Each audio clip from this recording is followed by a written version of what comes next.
I pull up, you know I be moving. Moving the floor and I'm cruising. The money I'm speaking is fluent. All of my business booming. Stacking my cash in abundance. Yo les postos, c'est Sacha, bienvenue dans cette nouvelle vidéo. On va parler un petit peu des propos de Jérôme Rotten envers Thomas Tuchel, comme quoi, voilà, il y a des anciens joueurs de foot qui sont consultants, que je n'apprécie guère. Voilà, Jérôme Rotten, j'ai jamais été fan de lui, que ce soit dans ses commentaires lorsqu'il commente des matchs de football, ainsi que ses analyses.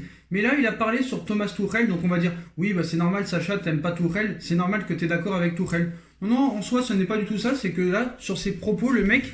Rotten nous explique que vraiment, voilà, Tuchel n'a jamais été l'homme de la situation, et on va revenir un petit peu sur ses propos et voir ce qu'on en pense. Donc il l'a chargé violemment, donc vous le savez, Rotten, ancien de la maison PSG, n'a pas sa langue dans sa poche quand il parle football, même s'il dit souvent beaucoup de conneries, et il a un avis bien tranché concernant Thomas Tuchel, l'entraîneur parisien. Donc on va vous montrer, on va vous citer un extrait de l'after foot hier sur RMC. Il cite « Tuchel fait de la merde depuis qu'il est arrivé. Il faut voir l'équipe qu'il a entre les mains. Vous vous rappelez de la fin de saison l'année dernière? L'élimination contre Manchester United, la défaite contre Rennes en finale, c'était catastrophique, ça laisse des traces. Il y a eu une réaction de l'équipe en Ligue des Champions en septembre. Comme tout le temps, il y a eu des piqûres de rappel comme le match à Madrid où la gestion des joueurs a laissé à désirer. Il a réussi à faire perdre confiance à des joueurs comme Thomas Meunier. C'est aussi à cause de lui si Cavani s'en va, car en novembre, il se sentait dénigré par l'entraîneur. Combien de fois il est resté sur le banc alors que le Icardi n'en glandait pas une devant? Ça, je suis pas du tout d'accord avec lui, mais on y reviendra. C'est un gros point noir pour Tuchel. Il y a ce match aller complètement raté au Borussia Dortmund. Encore une fois, il nous a inventé un truc tactique et le PSG s'en sort avec le retour à huis clos. On ne saura jamais si, avec du public, la pression, il aurait eu les cojones comme face à Manchester United. Je suis désolé, pour moi, Tuchel a tout approuvé, dit-il. Puis il parle du futur proche avec la fin de saison 2019-2020 dans les semaines à venir où il cite « Si Tuchel ne gagne pas une des deux coupes et s'il sort en quart de finale de Ligue des Champions contre une équipe comme l'Atalanta, je pense que Tuchel ne s'en remettra pas et Leonardo l'attendra au tournant et lui coupera la tête complètement. Il y a du monde pour reprendre la place. » Donc, globalement... il a raison sur Thomas Tuchel. On va pas rappeler encore Thomas Tuchel, vous connaissez mon avis, même si je vais y revenir. Voilà, c'est pas un meneur, c'est pas un tacticien, c'est pas un entraîneur de football, il ne connaît pas le football. Soi-disant, il mettait des tartes aux joueurs au Borussia Dortmund. J'aimerais bien qu'on me livre les vidéos chez moi et qu'on me montre quelles tartes il a donné. Oui, il a donné des tartes au U17 du Borussia Dortmund. Il faut se rappeler quand même la saison 2018-2019, quand tu perds contre Guingamp chez toi au Parc des Princes, alors que Guingamp a été relégué en Ligue 2 et était dernier, tu perds contre Rennes en finale de Coupe de France qui est 10e à l'époque, tu mènes 2-0, tu te fais revenir 3-2, en Ligue des Champions tu gagnes 2-0 à United au match retour avec l'équipe U17, il n'y avait personne à United, tu trouves le moyen de te faire éliminer et d'en prendre 3 en donnant des cadeaux. Le mec, Thomas Tuchel, ne s'est jamais remis en question, ça n'a jamais été de sa faute, ça a toujours été de l'arbitrage, de Enrique, de la faute de joueurs qui lui manquaient, ça n'a jamais été de sa faute. Et sa dernière sortie, moi, m'a fait très rire. C'était il y a une semaine ou deux, où Tuchel était en train de nous expliquer lors de sa première conférence de presse post-confinement, en nous expliquant que voilà, il ne faut plus faire de tactique, mais de l'humain. D'accord, qu'est-ce qu'il y a, mon pote? T'es psychologue ou t'es entraîneur? Et à un moment donné, il faut arrêter, mon frère. T'es pas là pour faire de la psychologie. Donc à un moment donné, stop. Tu es là que parce que le prince t'a choisi et parce que le prince a de l'orgueil et qu'il ne peut pas te virer tout de suite, au moins jusqu'à la fin de la saison. Parce que vous savez, l'orgueil et la fierté qu'a le prince, c'est un choix à lui et il faut qu'il montre le gars que c'est encore lui le patron. Parce que c'est lui le patron. Et devant son conseil d'administration, devant ses actionnaires, le prince Al-Thani ne peut pas baisser la culotte. Quitte à ce que Tuchel fasse de la merde, c'est son choix, donc fait de la merde jusqu'au bout. C'est ça le problème, il est en fin de contrat jusqu'en 2021, donc voilà.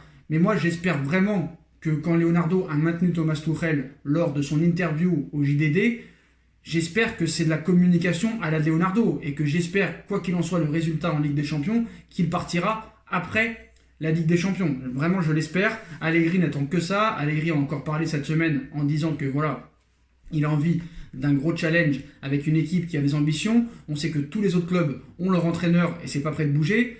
Voilà, Leonardo n'attend que Allegri n'attend que Leonardo qui l'appelle. Faut dire la vérité. En ce qui concerne les propos de Jérôme Rotten. Quand il dit Tourelle fait de la merde depuis qu'il est arrivé, il faut voir l'équipe qu'il a entre les mains, ça, on est complètement d'accord, il n'y a rien à dire.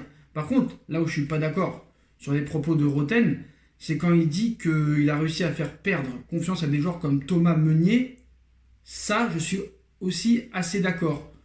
Mais quand il dit c'est à cause de lui si Cavani part, car en novembre il se sentait dénigré par l'entraîneur, ça d'accord. Combien de fois il est resté sur le banc alors que le Icardi n'en glandait pas une devant mon pote Jérôme Rotten, donc déjà toi, pour critiquer un joueur, voilà, tu viens d'être nommé adjoint du Plessis, je ne sais pas quoi, comment peux-tu dire que Mauro Icardi n'en glandait pas une au mois de novembre? Regarde les 3 premiers mois de Icardi au Paris Saint-Germain. Regarde le quota de buts et le pourcentage de réussite, de frappe cadrée et de buts en nombre d'occasions. À un moment donné, là maintenant, c'est toi qui dis un peu de la merde, Jérôme Rotten. Donc voilà, c'est toujours ça ton problème. Le problème, c'est que tu arrives à dire des bonnes choses, mais 80% dans ta phrase, et dans ton communiqué et dans ton intervention, tu dis de la merde.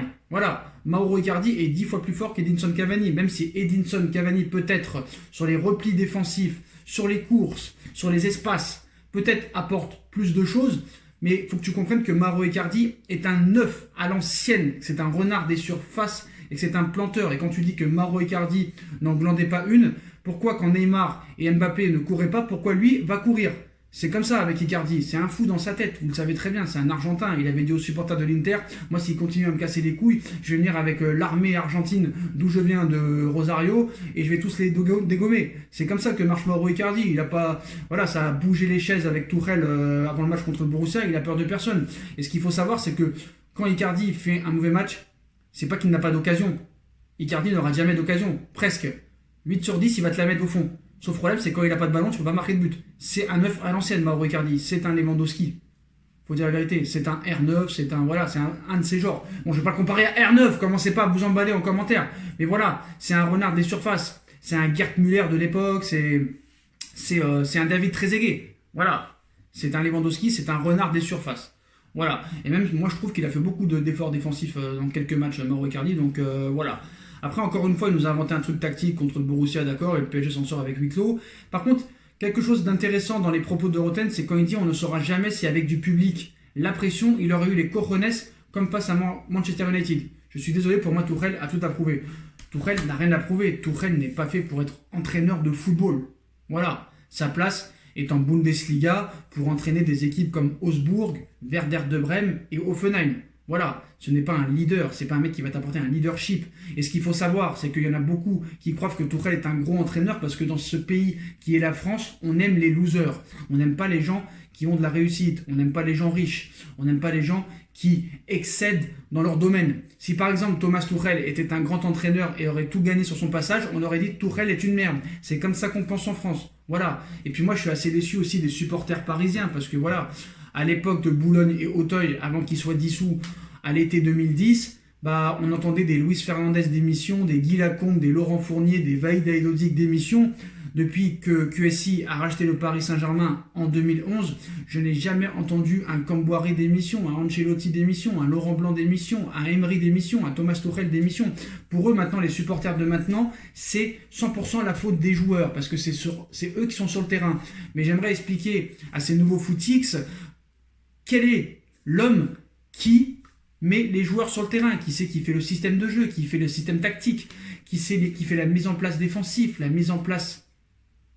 C'est qui l'a fait? C'est l'entraîneur. Voilà. Donc à un moment donné, il faut peut-être aussi rembarrer les entraîneurs. Voilà. Moi sur Thomas Tuchel, vous savez très bien, pour moi c'est pas un entraîneur de football. Moi je pense que voilà, il serait mieux à faire autre chose en fait. Voilà, il n'est pas fait pour être entraîneur. Pour moi, il ressemble à un des 7 nains de Blanche-Neige. Voilà. Il n'a aucun charisme, aucune autorité, aucune gestion. Ce n'est pas un gestionnaire. Ce n'est pas un gars polyvalent. Ce n'est pas un gars qui sait se remettre en question. Ce n'est pas quelqu'un qui sait mettre son autocritique. Voilà. Le mec, ce qu'il faut savoir, c'est qu'il y en a qui pensent que c'est grâce à lui qu'on est en quart de finale de Ligue des Champions. Ce qu'il faut savoir, c'est qu'il faut se rappeler du match aller, du système de jeu qu'il nous a donné. Il ne faut pas oublier qu'au match retour, il voulait nous mettre Kurzawa à la place de Bernat. Il voulait nous mettre Paredes remplaçant, il voulait nous mettre Marquinhos numéro 6 ou je ne sais quoi. Donc voilà, donc je ne sais pas, moi je pense que c'est Leonardo qui lui a vite dit de vas-y, mets l'équipe qu'on va te dire de mettre et ferme ta gueule. Donc voilà, Bon, sur les propos de Roten, moi je suis d'accord avec juste ses arguments sur Tourelle. Voilà, il fait de la merde. Et ça, voilà, même un aveugle le sait. Malheureusement, il y a beaucoup de gens qui vont défendre Tourelle parce que voilà, il fait partie de la masse des losers. Et en France, on aime les losers. Voilà, c'est la vérité des choses. Et quand vous voyez que Allegri, quand il va signer, comme Emery, quand Emery avait signé, ça va être une merde dès qu'il va signer. Voilà, c'est tout. C'est comme ça. C'est comme ça qu'on pense en France. Voilà. Bon, moi, sur Tourelle, voilà, sa dernière phrase quand il a dit il y a 2 semaines, lors de la première conférence de presse d'avant-saison, on n'est plus là pour faire de la tactique, mais de l'humain. Mon frère, tu es entraîneur de foot. Tu es entraîneur de football. Tu n'es pas psychologue. Ton travail, c'est de faire de la tactique. C'est de penser jeu. C'est de penser amélioration. C'est de penser système. C'est de penser tout ça dans le football. Voilà. L'humain, tu peux en faire, mais après. Ton objectif, c'est de faire bien jouer ton équipe et de gagner. Et pas de te plaindre toujours, j'ai pas de joueur, c'est la faute de l'arbitre, c'est la faute de la VAR, c'est la faute de machin. Non, c'est ta faute, tu es un incompétent fini. Et ça s'arrête là. Voilà, et pas la peine de faire des insultes en commentaire, c'est la vérité. Et celui qui veut nier tout ça n'est pas supporter du Paris Saint-Germain et n'est pas un connaisseur de football. Voilà les postos, donc voilà sur les propos de Jérôme Roten sur Thomas Tuchel. Dites-moi en commentaire ce que vous en pensez des propos de Roten. Moi je suis pas d'accord sur ce qu'il a dit sur Riccardi et sur les autres choses, mais sur Tuchel, il faut avouer qu'il a bien raison et c'est bien d'avoir un mec comme ça, au moins qui ouvre sa gueule, parce que quand tu vois les Tarago, les Dave Apadou, les Damien Degore et autres incompétents des médias, bah, ça fait du bien de voir un mec qui ose dire ce qu'il pense et la vérité à la télévision. Voilà, donc dites-moi en commentaire, franchement, hein, les postos, je sais pas pourquoi vous commentez pas, donc je sais pas, peut-être que vous aimez pas les vidéos, bon bref, je vais pas vous obliger à commenter, mais moi j'apprécie vraiment de lire vos commentaires, donc n'hésitez pas à commenter sur ce sujet, et puis comme d'habitude, hein, si on a kiffé la vidéo, on like, on partage, on commente, on s'abonne, on active la petite cloche pour être tenu au courant des vidéos qui vont sortir, on me rejoint sur mes différents réseaux sociaux, ainsi que sur Utip et sur ma deuxième chaîne YouTube, Blue Feeling. Voilà les postos, tout sera en bas en lien en description, je vous souhaite à tous une bonne continuation, prenez soin de vous et à très vite pour une nouvelle vidéo les postos. Tchuss.